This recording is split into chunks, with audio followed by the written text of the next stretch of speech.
सबको लगता था कि निंग बस एक पागल, अकेला और एक बेकार इंसान है। किसी के साथ उसका कोई कनेक्शन नहीं था, कोई दोस्त नहीं था, कोई अपना नहीं था। लेकिन उस दिन सब कुछ बदल गया जब उसे एक अजनबी आइलैंड पर फेंक दिया गया, जहाँ हर मिनट उसकी मौत पीछे खड़ी थी। निंग स्मार्ट नहीं था, लेकिन खुद को जीने समझता था। मेमोरी वीक, सोचने की कैपेसिटी लो, और फिर भी वो मानता था कि वो स्टीवन हॉकिंग और आइंस्टाइन से ज्यादा तेज है। एक दिन वो अचानक आंखें खोलता है और अपने आप को डार्क क्लाउड एयर और बस एक डिम लाइट वाले रूम में पाता है। उसे नहीं पता कि वो यहाँ कैसे आया। तब एक आवाज आती है कि क्या तुम जग गए? केयरफुल, दीवार तुम्हारी तरफ मूव कर रही है। ये आवाज दीवार के पार से आ रही थी। निंग जल्दी से घूमता है और देखता है कांटों से भरी दीवार धीरे धीरे उसकी तरफ आ रही है। हार्ट बीट बढ़ जाता है। वो झटके से उठता है और दूसरी तरफ भागता है। जैसे ही वो हिलता है, दीवार रुक जाती है। फिर से वो लड़की जिन कहती है कि कोई फायदा नहीं, डोर अंदर से खुलेगा। निंग खिड़की तोड़ने की कोशिश करता है, लेकिन ग्रिल्स नहीं टूटती। थककर जमीन पर बैठ जाता है। जिन रोते हुए कहती है कि तुम यहाँ मरने वाले हो। तब निंग पूछता है कि तुम हो कौन और चाहती क्या हो। सुराग से झांक कर वो देखता है, वो भी उसी की तरह फंसी है। कांटों वाली दीवार हर कुछ मिनट में हमारी तरफ पुश करती है। जिन कहती है रिलैक्स, अगर तुम्हारे पास विंडो है तो तोड़कर निकल जाओ। निंग बोलता है मेरे पास विंडो ही नहीं है। जिन धीमे से कहती है कि तुम मुझे कुल्हाड़ी दे दो, मैं पहले खुद को फ्री करूंगा, फिर तुम्हें बचाऊंगा। जिन कहती है प्रॉमिस करो कि वापस आओगे। दीवार उसकी तरफ भी बढ़ने लगती है, तो निंग मजबूरी में कहता है कि फाइन, प्रॉमिस करता हूँ। लेकिन कुल्हाड़ी सुराग से नहीं जाती। दीवार तोड़ने की कोशिश करो। निंग कहता है ये नहीं टूटेगी, प्योर स्टील है। जिन थकी हुई आवाज में बोलती है चुप रहो, लेट मी थिंक। निंग झुंझुला कर कहता है तुम यहाँ कैसे आई? निंग पूछता है मुझे याद नहीं, बस इतना कि मैं सबवे में थी और उठी तो एक आयरन बेड पर थी। बेड तोड़ो और मुझे आयरन रोड दो। निंग कहता है। जिन मान जाती है। निंग रोड लेकर विंडो तोड़ता है और खुद बाहर निकल आता है टाइम से ठीक पहले। तभी जिन चिल्लाती है मुझे छोड़कर मत जाओ। फिर वो पास्ट की बातें याद करती है, जहाँ वो अपने दोस्तों के साथ ट्रैकिंग पर गई थी। इस दौरान उसके एक दोस्त के पैर पे चोट लग गई थी। ये देख वो उसका इलाज करने लगी। तब उसके बाकी दोस्त ने कहा इसे छोड़कर यहाँ से चलते हैं, यहाँ बर्फबारी होने वाली है। मगर जिन ऐसा नहीं करती। तब उसके दोस्त उसे छोड़कर चले जाते हैं और वो अपने साथी का ध्यान रखने लगी। मगर एक दिन उसका दोस्त उसे किस करने की कोशिश करता है। ये देख जिन वहाँ से भाग जाती है। जब वो वापस लौटी तब उसने देखा उसका दोस्त यहाँ से उसे छोड़कर जा चुका है, जबकि उसने उसके लिए इतना सब कुछ किया था। तभी प्रेजेंट में निंग वुडन रूफ तोड़कर हाथ बढ़ाता है जिनकी तरफ। उसे देख जिन हैरानी से पूछती है तुम वापस आए? निंग सीरियसली कहता है अभी खतरा खत्म नहीं हुआ। दोनों लाइट हाउस की बालकनी पर उतरते हैं, जहाँ एक मेटल डोर उन्हें अंडरग्राउंड टनल की तरफ ले जा रहा था। सीढ़ियाँ उतरते वक्त कुछ स्टेप मिसिंग थे। निंग कहता है जंप करो, मैं पकड़ लूंगा, मुझे डर लग रहा है। जिन कहती है। वो कूदती है, दोनों का बैलेंस बिगड़ता है और वो सीधा सी में गिरते हैं। ठंडा पानी, घबराहट और निंग के पुराने डर वापस आने लगते हैं। जिन उसे खींच कर ऊपर लाती है और लाइट हाउस के नीचे बने एक कमरे में ले जाती है। वहाँ एक सड़ती हुई लाश। तभी पीछे से आवाज आती है, एक ऑरेंज हेयर लड़का साथ में चाकू लिए उन्हें घूर रहा है। वो उनसे कहता है कि उसे जमीन पे रख दो। जिन डर के मारे मान जाती है। फिर वो पूछता है कि तुम हो कौन और ये मम्मी यहाँ कैसे आई? जिसपे वो बताती है कि मैं कुछ भी नहीं जानती। तब वो लड़का निंग के पैरों पर मारकर उसे जगाते हुए कहता है क्या तू इस लड़की को जानता है? मगर निंग उसे पहचानने से मना कर देता है। ये देख जिन काफी ज्यादा हैरान रह जाती है। फिर वो बताती है शायद ये नदी में गिर गया, इसी वजह से वो सब कुछ भूल गया। वो लड़का जिसका नाम जंग है उसे कहता है कि चुप हो जाओ और कहता है कि वो इतना बेवकूफ नहीं है कि उसकी बेकार कहानियां पर यकीन कर ले। जिन उसे विनती करती है कि उन्हें जाने दे। जब वो निंग को खत्म करने वाला होता है वो रुकता है और एक शर्त पर मान जाता है, अगर वो एक वर्ड में बताए कि निंग अपनी जान जोखिम में डालकर उसे क्यों बचाएगा। वो घबरा जाती है जब वक्त खत्म होने लगता है और वो लगभग निंग को मार देता है। अचानक वो चीखती है कि रुक जाओ और फिर पूछती है कि वो अपने पुराने दोस्तों को कितने वक्त से जानता है। वो थोड़ा रुक कर जवाब देता है कि वो उसे 25 साल से जानता है, जब वो 3 साल का था और ऑर्फनेज में था। वो कहता है कि बकवास बंद करो और सीधा पॉइंट पर जाओ। वो कहती है कि अगर किसी की जान बचाने के लिए जरूरी है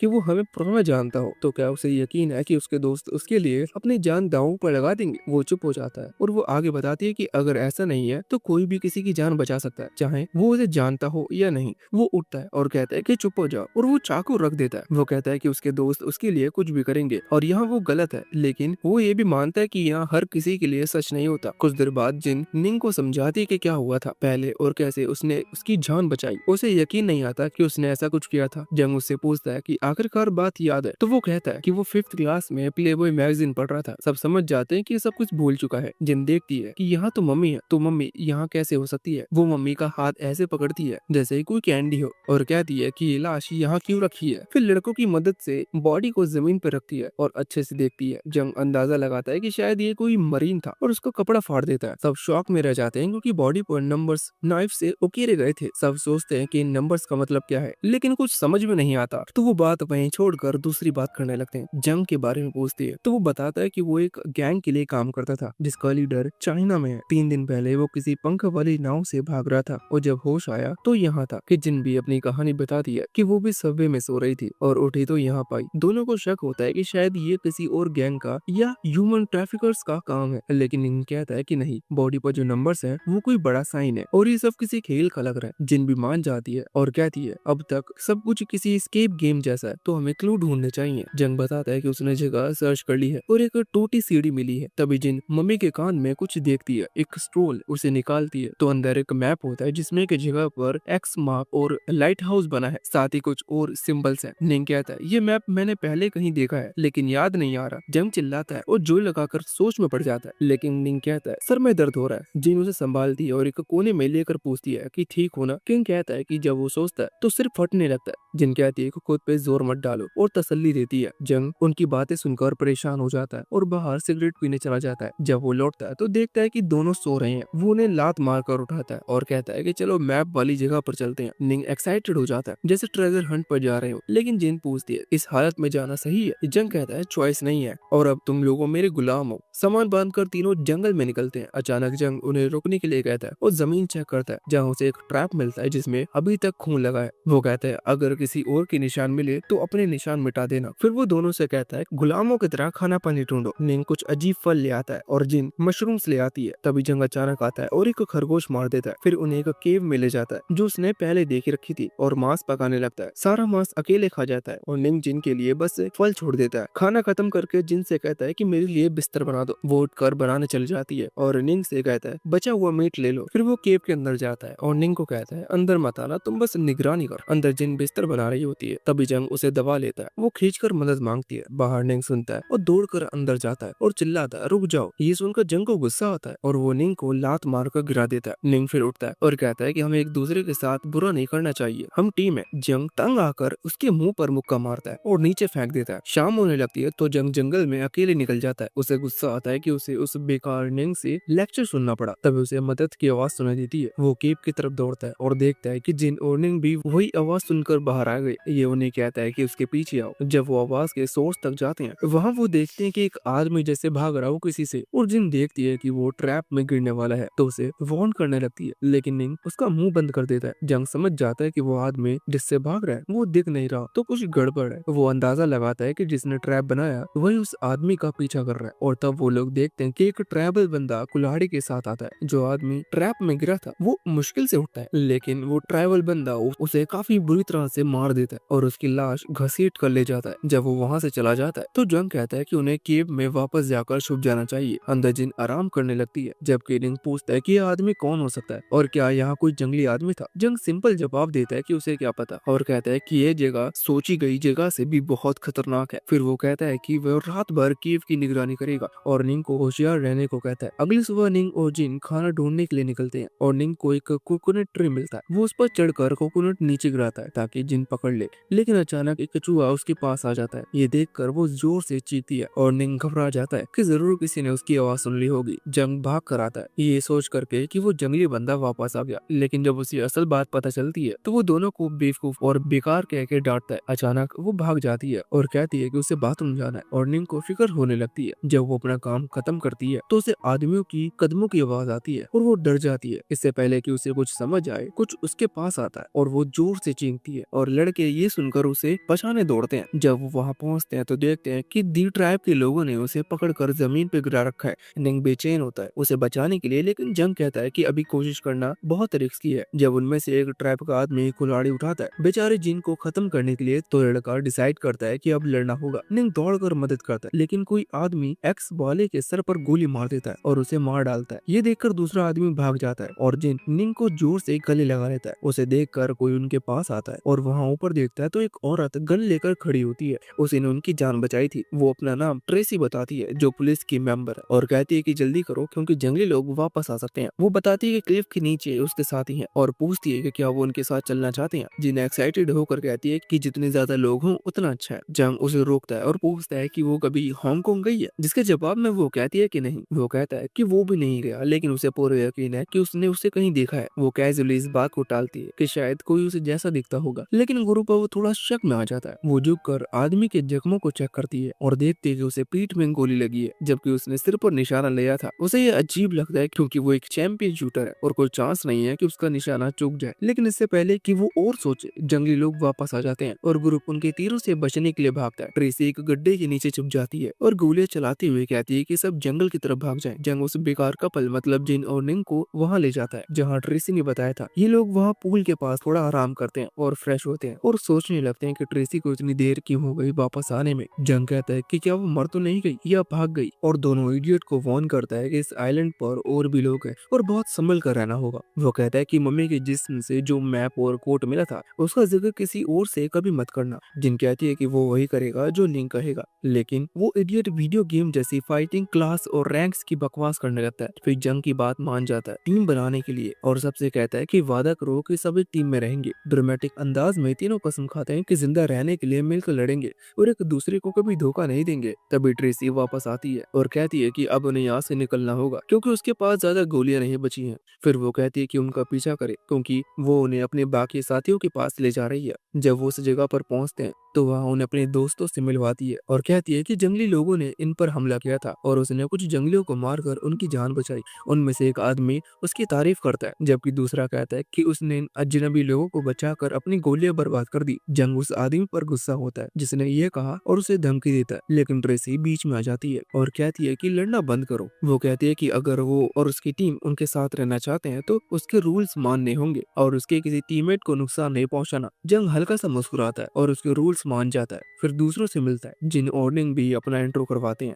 लेकिन सब तब हैरान हो जाते हैं जब वो कहता है कि वो एक 5th ग्रेड है। जिन जल्दी से क्लियर करती है कि निंग के सर पर चोट तो नहीं लगी और उसकी याद सिर्फ 5th ग्रेड तक ही है। ट्रेसी फिर बताती है कि उस दिन उसने क्या देखा। उसने एक बहुत ही बड़ा आर्किटेक्चरल कॉम्प्लेक्स देखा था जो काफी खतरनाक लग रहा था और उनमें से एक आदमी कहता है कि हमें फौरन उसे एक्सप्लोर करना चाहिए, लेकिन दूसरा डिसएग्री करता है और कहता है कि हो सकता है वहाँ जंगलियों का हाइड आउट हो। एक और आदमी भी इस बात से अग्री करता है और कहता है कि जब तक कोई सॉलिड प्लान नहीं बनता उस जगह से दूर रहना चाहिए। वो लोग वोट के लिए कहते हैं और वोट बराबर हो जाते हैं क्योंकि जंग वोट बिगाड़ देता है और कहता है पहले वो सोचेगा फिर वोट करेगा और बाद में वो वोट दे देता है उस एरिया को एक्सप्लोर ना करने के लिए। उनमें से एक आदमी अनफेयर होने का इल्जाम लगाता है, लेकिन ये कहता है कि उसने कोई रूल नहीं तोड़ा, सिर्फ एक लूप होल का यूज किया है। तो ये आदमी कहता है कि वो दोबारा वोट करेंगे और कहता है कि जो कोई उसके साथ एक्सप्लोर करने के लिए वोट करेगा उसको मिलियन का चेक देगा। जंग इसे गद्दार कहकर इल्जाम लगाता है, लेकिन वो डिसएग्री करता है और कहता है कि ये किसी पॉलिटिशियन के प्रॉमिस जैसा है इलेक्शन जीतने के लिए, क्योंकि वो चुपके से कुछ नहीं कर पा रहा, सबके सामने कर रहा है, इसलिए ये स्ट्रेटजी है। जंग मुस्कुराता है और कहता है कि उसके पास भी एक स्ट्रेटजी है और कपल से कहता है कि उसके लिए वोट दे। जब वो आदमी इशिगाकी कहता है कि उसके पास अभी भी एक वोट कम है तो जंग कहता है कि अब से जो भी उसके लिए वोट करेगा उसको वो 30 करोड़ देगा। ट्रेसी कहती है कि उसके पास इतना पैसा नहीं है तो वो कहता है कि इशिगिरी उसके लिए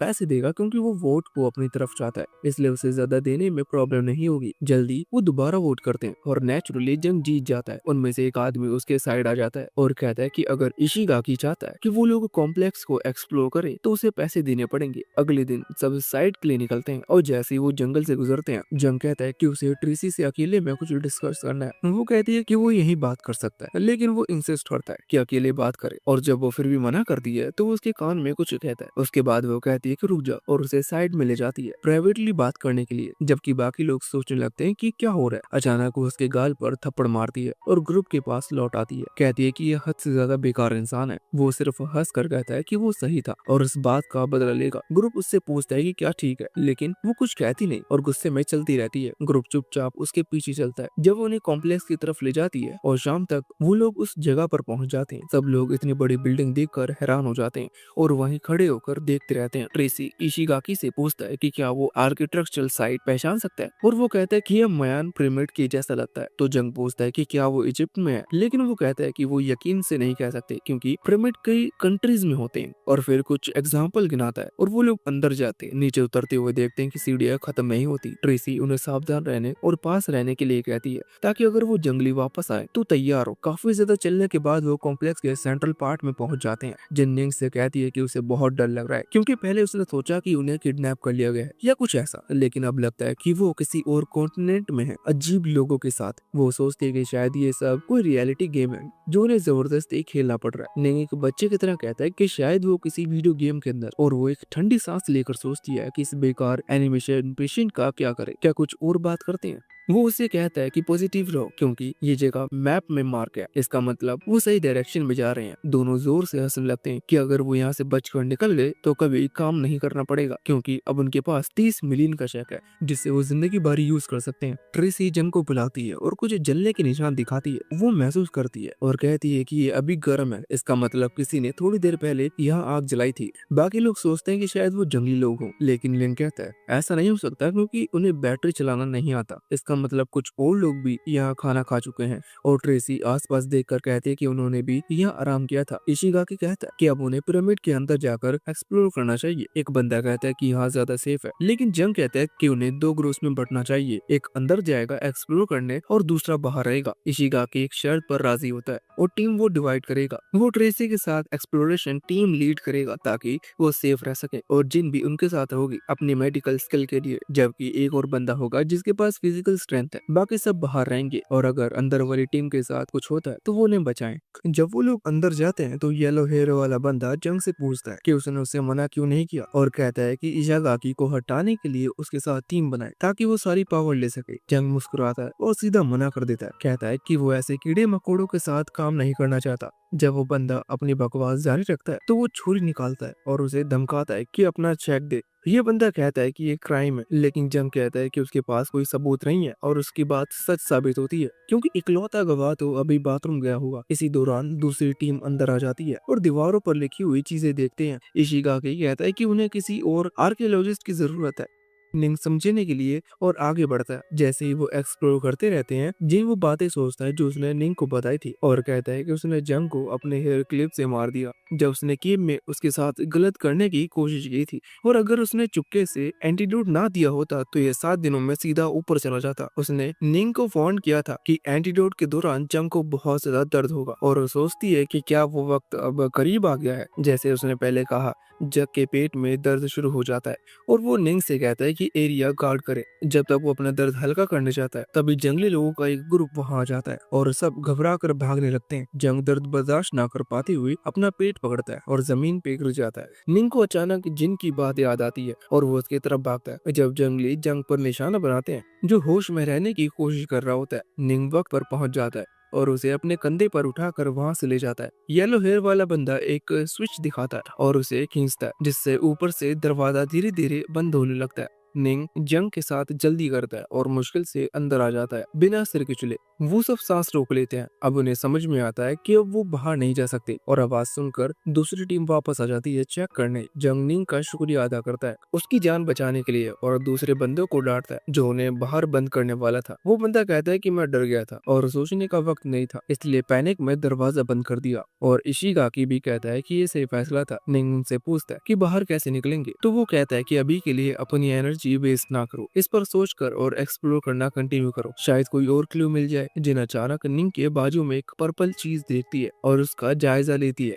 जिन जल्दी से जंग की नाइफ उठाती है और उसका बाजू हल्का सा काट देती है, लेकिन फिर डर के मारे छुरी गिरा देती है। खून नहीं निकल रहा था, मतलब वो किसी खतरनाक न्यूरोटॉक्सिन से इन्फेक्ट है। जिन रोकने लगती है अगर जहर उसके दिल तक पहुंच गया तो वो ज्यादा से ज्यादा 10 घंटे तक जिंदा रहेगा। जंग धीरे से कहता है कि उसने तो ये सिर्फ इसलिए सहा क्योंकि उसने उसे जंगलियों से बचाया था। जिन और जोर से रोती है, कहती है कि वो उसे बचाना चाहती है लेकिन यहाँ कोई दवाई नहीं है। जंग दर्द में रोते हुए भी उठता है और कहता है कि वो बाहर जाएगा, जंगलियों से इलाज लेगा। वो दरवाजे पर जोर से मारने लगता है। निंग कहता है कि वो अभी ठीक है, वो जल्दी से कोई दूसरा रास्ता ढूंढना चाहिए ताकि वो बाहर जा सके और जिन दवाई बना सके। इशिगाकी बाकी सबको कहता है कि इस वक्त निंग के पास सबसे अच्छा सर्वाइवल इंस्ट्रक्टर, और सब उसके साथ चल पड़ते हैं। वो नीचे सीढ़ी उतरता है और पास में पानी बहने की आवाज सुनते हैं। दीवारें गीली थी। ट्रेसी कहती है कि यहाँ अंडरग्राउंड स्ट्रीम हो सकती है, तभी उन्हें सीढ़ियों की आगे से रोशनी देती है। लेकिन वो पहुंच कर देखते हैं कि आगे एक हॉलवे है जो पानी में डूबा है, सिर्फ कुछ पिलर्स ऊपर तैर रहे हैं।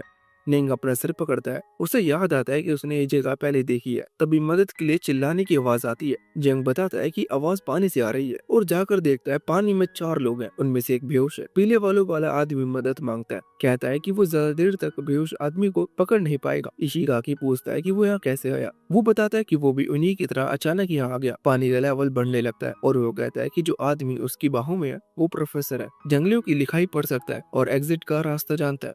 जंग कहता है कि उन्हें इस ग्रुप को बचाना चाहिए। जिन से रस्सी लेता है, लेकिन दूरी ज्यादा होने की वजह से फेंक नहीं पाता। आदमी रस्सी में पत्थर बांधकर पानी में फेंक देता है। सब मिलकर उन्हें ऊपर खींच लेते हैं। ग्रुप को वापस लाकर प्रोफेसर को जमीन पर लिटा दिया जाता है। ट्रेसी चेक करती है, सांस नॉर्मल है, बस बेहोश है। जंग कहता है कि उनके पास वक्त नहीं है और उसे जगाने के लिए कहता है। प्रोफेसर उठता है और हंसते हुए बताता है कि लिखाई के मुताबिक एग्जिट सबसे ऊंचे पॉइंट पर है। वो सोचते हैं कि सबसे ऊंचा प्लेयर कौन सा है, लेकिन वहां तक सीधा तैरना मुश्किल है क्योंकि पानी बहुत ताकत से आता है। प्रोफेसर बताता है कि उसने पहले ट्राई किया था और बुरी तरह से चोट खाई थी और एंड्रू ने ही बचाया था। एंड्रे कहता है कि पानी हर 10 मिनट में गिरता है और बीच बीच में लेवल बदलता है। हर प्लेयर पर एक प्लेटफॉर्म है और उन्हें एक एक प्लेटफॉर्म तक तैर के जाना होगा। निंग कहता है कि ये आसान है, सीधी लाइन में जाना चाहिए। प्रोफेसर उसकी बात मानता है और सबको प्लान बताता है। अगले 5 मिनट में पानी पहले प्लेयर तक बढ़ जाएगा और वो बाहर तैर के जाएंगे। हर अगला प्लेयर पिछले से 10 मीटर ऊंचा था, मतलब हर बार वहां तक पहुंचने के लिए पानी 2 बार गिरेगा और पूरा सफर लगभग 1 घंटे में खत्म करना होगा। प्लान ये बना कि सबसे ताकतवर लोग पहले प्लेयर पर चढ़ेंगे और फिर रस्सी से बाकियों को ऊपर खींचेंगे। और इन बालों वाला कहता है कि जो आखिर में चढ़ेगा उसी को सबसे ज्यादा खतरा होगा, इसलिए ऑर्डर तय करने के लिए लॉटरी होनी चाहिए। जिन मना कर दिए, अगर निंग जैसे कमजोर को आखिरी में भेजे तो वो नहीं बचेगा। वो आदमी ठंडे स्वर में कहता है कि उसे फर्क नहीं पड़ता अगर निंग मर जाए। ये सुनकर जंग गुस्से में से लात मार देता है और हथियार छीन लेता है। आंद्रे और ट्रेसी जंग को पीछे खींचते हैं और हथियार तान देते हैं। इशिगाकी सख्त आवाज में चेतावनी देता, टीममेट को नुकसान पहुंचाने की कोशिश मत करो। आखिर में तय होता है कि ऑर्डर लॉटरी से ही निकलेगा। बदकिस्मती से ट्रेसी का नंबर आखिरी आता है। एक और ट्रेसी उसे तसल्ली देती है, लेकिन इशिगाकी उसका नंबर ले लेता है और वो खुद आखिरी में जाएगा। ट्रेसी शुक्रिया कहती है और मिशन शुरू होता है। पानी जैसे ही प्लेटफॉर्म तक पहुंचता है, सब तैरना शुरू कर देते हैं। आंद्रे सबको पहले प्लेयर पर चढ़कर रस्सी नीचे फेंकता है। इशिगाकी ट्रेसी की मदद करता है और आंद्रे उसे ऊपर खींच लेता है। जंग और दूसरा आदमी खुद चढ़ जाते हैं। फिर एक और ट्रेसी को ऊपर खींचता है जब जिन की बारी होती है, लेकिन वो निंग को पहले जाने देती है। आखिर में सिर्फ मोटा आदमी और इशिगाकी रह जाते हैं। मोटे को ऊपर खींचते वक्त उन्हें जमीन कांपती हुई महसूस होती है। अगला पानी गिरने वाला था। बड़ी मुश्किल से मोटे को ऊपर चढ़ाया जाता है और अब सिर्फ इशिगाकी बचता है। आंद्रे रस्सी फेंकता है, लेकिन पानी गिरना शुरू हो जाता है। तेज करंट में इशिगाकी किसी तरह रस्सी पकड़ता है और सब मिलकर उसे ऊपर खींच लेते हैं। बिल्कुल वक्त पर थोड़ा आराम कर सब जगह के बारे में बात करते हैं। प्रोफेसर बताता है कि आर्किटेक्चर ग्लून नाम की सभ्यता से बनाया था, ताकत और हिम्मत की परीक्षा लेने के लिए। ये साउथ अमेरिका की एक पुरानी सभ्यता थी जिसका अब कोई रिकॉर्ड नहीं बचा, बस कुछ पुराने साहित्य में नाम मिलता है। इशिगाकी पूछता है कि क्या इसका मतलब है हम साउथ अमेरिका में हैं? प्रोफेसर कहता है नामुमकिन है, ये भाषा ग्लून है, इसमें सिर्फ 20 अक्षर है। निंग पूछता है कि क्या जंगलियों का ताल्लुक इनमें से है, लेकिन प्रोफेसर इनकार करता है। वो ग्लून लोग बहुत बुद्धिमान थे और कुछ मानते थे कि वो अमर है। इशिगाकी पूछता है मयान ने उन्हें कैसे हराया। प्रोफेसर दुखी होकर कहता है अभी नहीं, एक दिन अचानक वो आइलैंड और उसके लोग गायब हो गए। तब निंग को दर्द उठा। कहता है कि उसने ये कहानी पहले सुनी है लेकिन याद नहीं आ रहा। जिन उसे तसल्ली देती है कि इलाज जल्दी मिल जाएगा। अगला पानी गिरते ही वो अगले पिलर तक तैर के जाते हैं और रस्सी से ऊपर चढ़ते हैं। मोटे को अचानक एक गेट दिखता है। प्रोफेसर हैरान होता है, अभी तो हम सबसे ऊंचे पॉइंट तक नहीं पहुंचे हैं। वो दीवार पर जुमला दोहराता है, जो सबसे ऊंचा पिलर तक पहुंचेगा उसे क्वाल्टर का रास्ता दिखेगा। निंग कहता है कि वहां तक पहुंचने के लिए 5 मीटर चढ़ना हो, वरना फिर पानी का इंतजार करना होगा। आंद्रे कहता है पहले वाला प्लान सही था। इशिगाकी भी मानता है कि शायद गेट तब तक ना खुले जब तक उसे ऊंचे पॉइंट तक ना पहुंचे, लेकिन निंग तर्क देता है कि तब तक पानी इस प्लेटफॉर्म और गेट दोनों को डुबा देगा। सब मान जाते हैं कि अभी गेट तक पहुंचना जरूरी है। वो हाई प्लेटफॉर्म की तरफ बढ़ते हैं। आंद्रे सबसे पहले पहुंचकर बाकी को ऊपर खींचने लगता है। जंग चढ़ते वक्त फिसल जाता है और एक आदमी भी उसके साथ गिर जाता है। आंद्रे उन्हें ऊपर चढ़ाने को कहता है और पहले ट्रेसी को खींचता है। ट्रेसी गेट के पास जाकर देखती है, एक हाथ का निशान बना हुआ है। दूसरी ट्रेसी ऊपर चढ़ते हुए देखती है कि पहली ट्रेसी दरवाजा छूने वाली है और चिल्लाती है रुको, लेकिन देर हो चुकी होती है। गेट घूमता है और ट्रेसी दूसरी तरफ चली जाती है। नीचे वाले प्लेटफॉर्म का गेट खुल जाता है और सब हैरान रह जाते हैं। प्रोफेसर कहता है ये ऑल्टर का गेट है जो तभी खुलता है जब कोई वॉरियर जान की कुर्बानी देता है। इशिगाकी कहता है कि नीचे वाला गेट असली एग्जिट है और पूछता है वहाँ कैसे पहुंचे जबकि गेट पानी में डूबा है। प्रोफेसर बताता है कि बटन दबाने के बाद पानी का लेवल रुक जाएगा और अगली बार गिरने पर ड्रेनेज सिस्टम चालू होगा। एक आदमी आइडिया देता है, सब रस्सी कसकर पकड़ते हैं। मोटे को मुश्किल होती है और वो बेहोश होने लगता है, लेकिन बचपन की यादें उसे हिम्मत देती हैं। वो रस्सी नहीं छोड़ता। आखिरकार सब प्लेटफॉर्म तक पहुंच जाते हैं और गेट क्रॉस करते हैं। अंदर हल्की रोशनी वाला हॉलवे है। प्रोफेसर 100 साल पुरानी सांप की खाल पहचानता है। इशिगाकी कहता है कि ये जगह खतरनाक है। निंग को तेज बुखार है। आंद्रे उसे उठाकर मदद करता है। तभी ट्रेसी कहती है, आगे देखो। वह ऑल्टर था, लेकिन एग्जिट के करीब होने का कोई निशान नहीं था। संग सुरंग ढूंढने दौड़ पड़ता है। बाकी उसके पीछे जाते हैं। वो ऊपर पहुंचते हैं और गेट पाते हैं। प्रोफेसर दीवार पर लिखे शब्द पढ़ता है, इंसानों ने रूल्स को धोखा दिया था, इसलिए उन्हें सजा के तौर पर कुर्बानी देनी पड़ती है। ट्रेसी आगे बढ़कर ऑल्टर पर लेट जाती है। गेट खुलने लगता है, लेकिन प्रोफेसर रोकता है। ये रूल्स को धन्यवाद देने की जगह और इसके लिए कुर्बानी देनी होगी। जंग भागते हुए मंदिर के अंदर घुसने की कोशिश करता है, लेकिन प्रोफेसर उसे रोक देता है। वो समझता है कि ये कोई साधारण जगह नहीं, बल्कि एक पवित्र वेदी है जहाँ बलिदान देना जरूरी है। फिर वो ट्रेसी से उठने को कहता है। जैसे ही ट्रेसी उठती है, गेट फिर से धड़ाम से बंद हो जाता है। प्रोफेसर कहता है, अगर बाकियों को बचाना है तो हमें किसी को पीछे छोड़ना ही होगा। तभी एक लड़का आइडिया देता है, क्यों ना किसी बड़े पत्थर को वेदी पर रख दें। सबको ये ठीक लगता है और वो पत्थर ढूंढने लगते हैं। तभी मोटा लड़का चिल्लाकर बोलता है, अरे इधर देखो, पत्थर मिल गया। लेकिन जैसे ही एक लड़का बड़ा सा पत्थर उठाता है, वो हाथ में आते ही चूर चूर हो जाता है। प्रोफेसर बताता है कि ये पत्थर बहुत पुराने और कमजोर है, काम नहीं आएंगे। जैन फिर वेदी पर चाकू से वार करके चेक करती है और कहती है कि ये बहुत मजबूत है, लेकिन अकेले वो हिला नहीं सकती। इशिगाकी कहता है, अब कोई चारा नहीं है, हमें किसी को पीछे छोड़ना होगा। पर सवाल ये था कि किसे। तभी पीले वाला लड़का कहता है कि निंग बीमार है, उसे छोड़ देते हैं। जिन गुस्से में फट पड़ती है, लेकिन वो लड़का बार बार वही दोहराता है, निंग वैसे भी बेकार है और ना ही ठीक हो पाएगा और ना बाहर का सामना कर पाएगा। सबसे बड़ा झटका तब लगता है जब इशिगाकी भी उससे सहमत हो जाता है। सब वोट करते हैं और निंग को पीछे छोड़ने का फैसला होता है। लेकिन तभी यंग चाकू निकालता है और कहता है, अगर किसी ने निंग को छुआ तो सबसे पहले मुझसे निपटना होगा। पीले बाल वाला लड़का आंड्रे से कहता है, निंग को नीचे रख दो, लेकिन आंड्रे साफ मना कर देता है। सोल्जर्स अपने साथियों को कभी नहीं छोड़ता। इसके बाद यंग उस लड़की की जमकर धुनाई करता है और कहता है, अगर कोई पीछे रहना चाहता है तो वो यही है। बाकी लोग चुप रहते हैं और आखिरकार उस पीले बाल वाले लड़के को पीछे छोड़कर गेट के अंदर चले जाते हैं। वो अंदर रास्ते में गुजरते हैं और प्रोफेसर सोचता है कि यंग को लोगों की मानसिकता की गहरी समझ है। उसे पता था कि किसी को भी वो लड़का पसंद नहीं और ट्रेसी तब तक कुछ नहीं करेगी जब तक खुद ना चाले। सब बाहर पहुंचकर खुश होते हैं, एक दूसरे को थैंक्स कहते हैं। जिन आसपास जड़ी बूटी ढूंढने लगती है, उसे यकीन है कि सांप की घोंसले के पास ही दवा मिलेगी। निंग की हालत थोड़ी सुधरती है, बस आराम की जरूरत है। पंग अंडे की मदद से कुछ बड़े पत्थर हटाता है ताकि बाद में पीले बाल वालों को बचाया जा सके। बाकी लोग काम बांट लेते हैं। मोटा लड़का और दूसरे खाने की तलाश में निकलता है।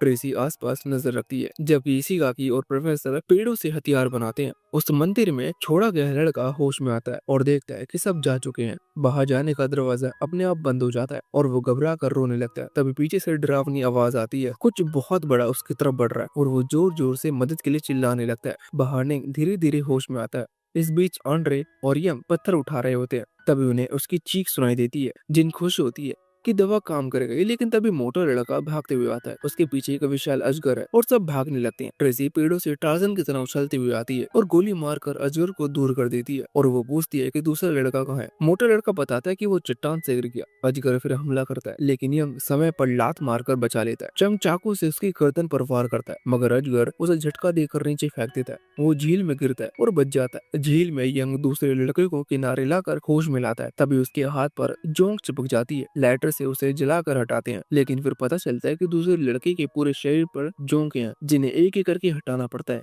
दोनों फैसला करते हैं कि जल्दी बाकी ग्रुप को ढूंढना होगा। तभी उनके चारों तरफ बैंगनी रंग के बुलबुले उड़ने लगते हैं। दूसरा लड़का चेतावनी देता है कि उन्हें मत छूना, लेकिन यंग शरारत में फोड़ देता है और उसमें से मीठी खुशबू निकलती है और दोनों बेहोश हो जाते हैं। बाकी ग्रुप भी उस जगह पहुंचता है। जिन समझ जाते कि ये जहरीले धुएं से बने हैं। तभी निंग यंग और दूसरे लड़के को देखकर उनकी तरफ दौड़ता है। कुछ देर में दोनों होश में आते हैं। अब सब बैठकर प्लान बनाते हैं। पीला लड़का शायद मर चुका है, अब खाना ढूंढना होगा। तभी अचानक उनके पास एक तीर आकर लगता है और चारों तरफ से आदिवासी घेर लेते हैं। प्रोफेसर उनकी भाषा में बात करता है। सरदार पूछता है कि वो एक आंख वाले आदमी को कैसे जानते हैं जो उनकी भाषा बोल सकता है। फिर एक हाथ वाला आदिवासी सुझाव देता है कि जिनको मौका देना चाहिए। सब अंदर जाते हैं, सरदार से मिलते हैं। जिन चेक करती है और बताते हैं कि सरदार को मलेरिया है, इलाज आसान है, पानी और दवा देते रहना। ये दवा सिकोना की पेड़ की छाल से मिलती है, जो आमतौर पर गहरे नम और घने रेन फॉरेस्ट में उगता है। क्योंकि वो लोग साउथ अमेरिका में है, इसलिए पेड़ आसपास के जंगलों में मिल सकता है। प्रोफेसर बताता है कि सरदार ने 3 लोगों को इसे ढूंढने भेजा है, बाकियों को बंधक रखा जाएगा। अगर सूरज निकलने से पहले दवा नहीं मिली तो सबको मार दिया जाएगा।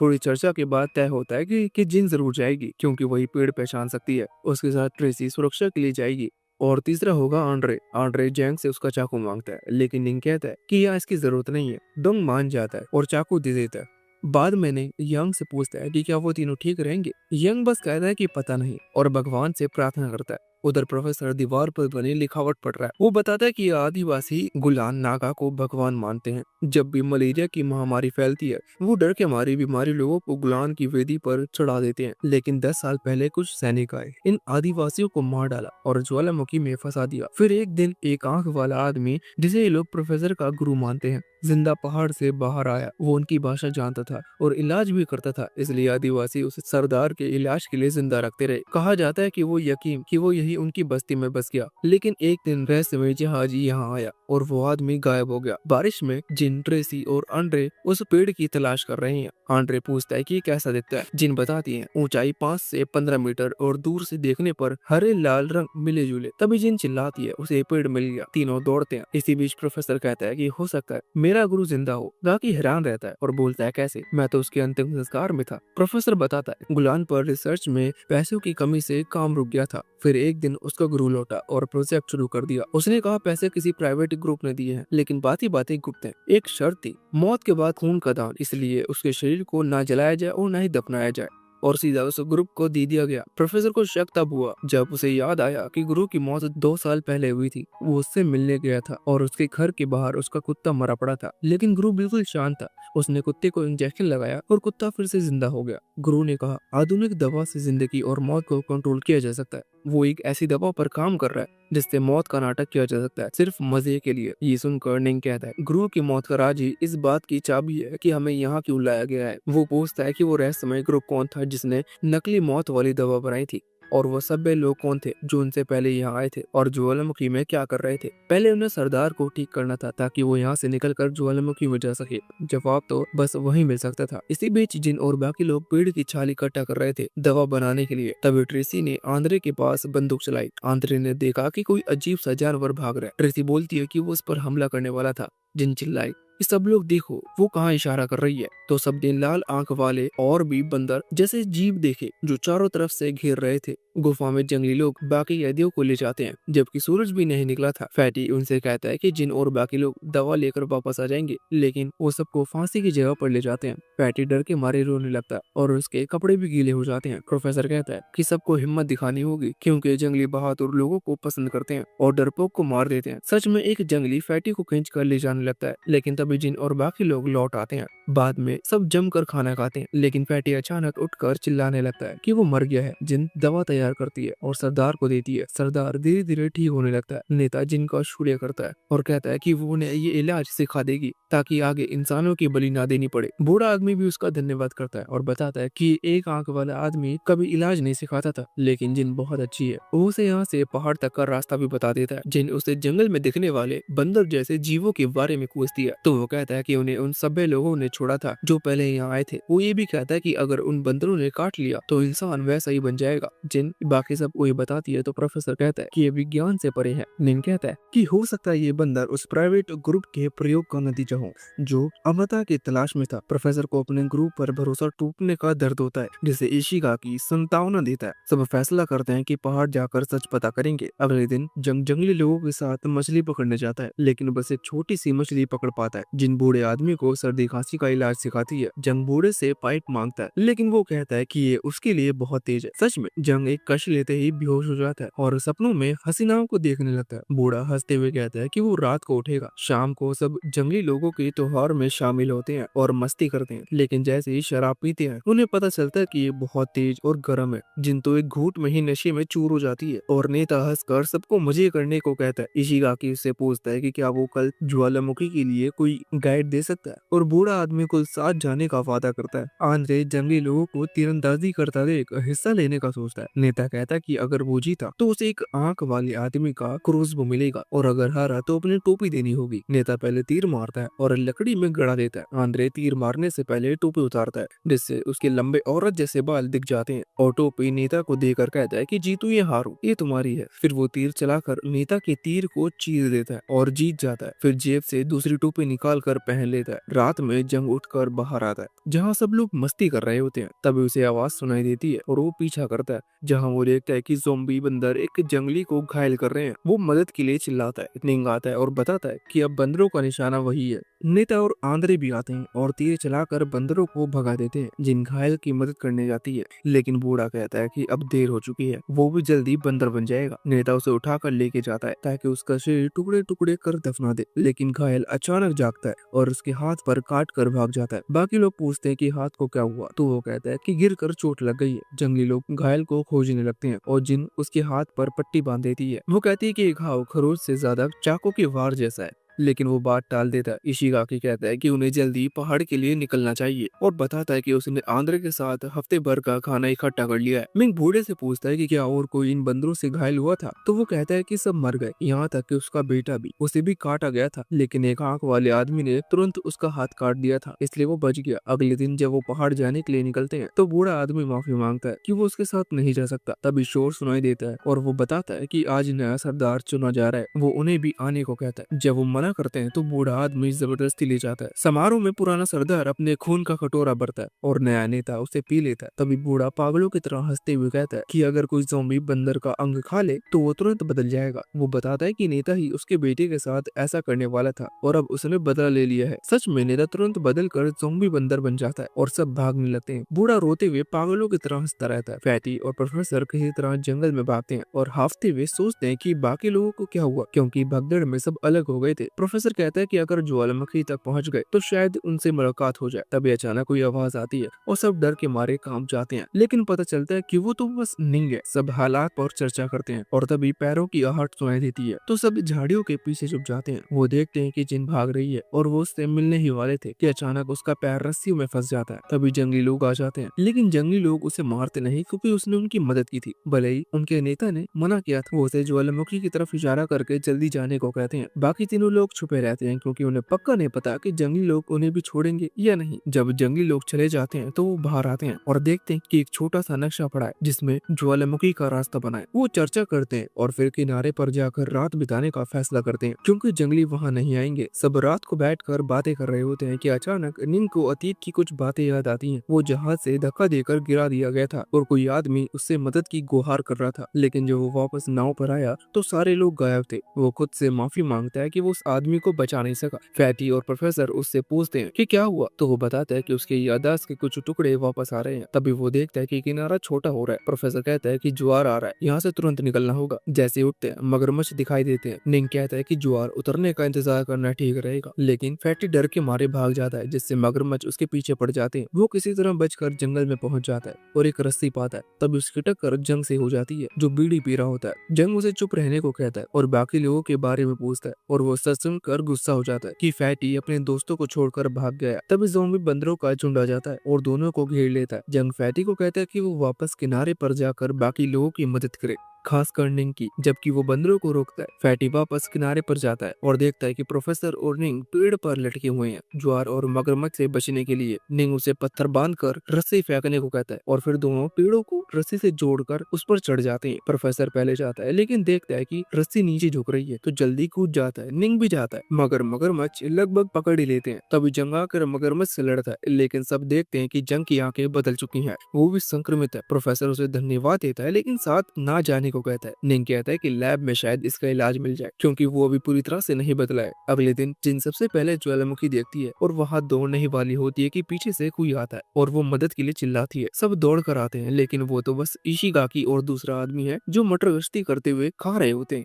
अटैक और आंद्रे भी आ जाते हैं, लेकिन उनके साथ बंदर भी आ जाते हैं। सब भागते हैं और किसी तरह बच जाते हैं। ट्रेसी कहती है कि उसके पास सिर्फ 3 गोलियां बची हैं, तो अब सावधान रहना होगा। जिन कहती है कि हमें वापस जाकर खाना और सामान लेना होगा क्योंकि ज्वालामुखी सुनसान होगा। इशिगाकी टीम को काम बांट देती है, जिनको औषधीय पौधे लाने हैं, आंद्रे को सुरक्षा संभालनी है और ट्रेसी और दूसरा आदमी खाने की तलाश करेंगे। सब अपने अपने काम में लग जाते हैं और जिन मनी मन में निंग की सलामती के लिए दुआ करती है। उधर निंग दलदल से घिरा हुआ है और चट्टान पर चढ़कर रास्ता ढूंढने का सोचता है। फैटी और प्रोफेसर जंग से दूरी बनाकर चलते हैं, लेकिन निंग जंग को भाई जैसा मानता है और छोड़ना नहीं चाहता। आखिरकार सब साथ रहने का फैसला करते हैं क्योंकि अकेले सफर करना खतरनाक है। इधर आंद्रे जिन से पूछता पूछता है कि उसने दलदल कैसे पार किया। जिन बताती है कि जैसे ही वो फंसी जंगली लोग आ गए और पत्थर फेंक कर सुरक्षित रास्ता दिखाया। आंद्रे हंस पड़ता है। जिन आंद्रे और ट्रेसी से भी पूछती है। आंद्रे कहता है उसके लिए ये आसान था, जबकि इशिगाकी ने लकड़ी और बैल से साइबोर्ड बनाया था। दूसरी तरफ आदमी कहता है आंद्रे को ट्रेसी से लगाव है, लेकिन ट्रेसी यकीन नहीं करती। फिर उसे याद आता है कि कई साल पहले एक मिशन में उसके एरिक इनोव नाम के रूसी को मारा था। इशिगाकी कहता है कि आंद्रे का सरनेम भी इवानोव है, तो ट्रेसी शक करने लगती है कि कहीं दोनों रिश्तेदार तो नहीं। तो मनी मन में तय करते हैं कि उस पर नजर रखेगी। ग्रुप चट्टान चढ़ते हुए ज्वालामुखी की तरफ बढ़ रहा था। निंग को अभी भी जिनकी चीख सुनकर चिंता होती है और वो उससे सुरक्षित होने की दुआ कर रहा था।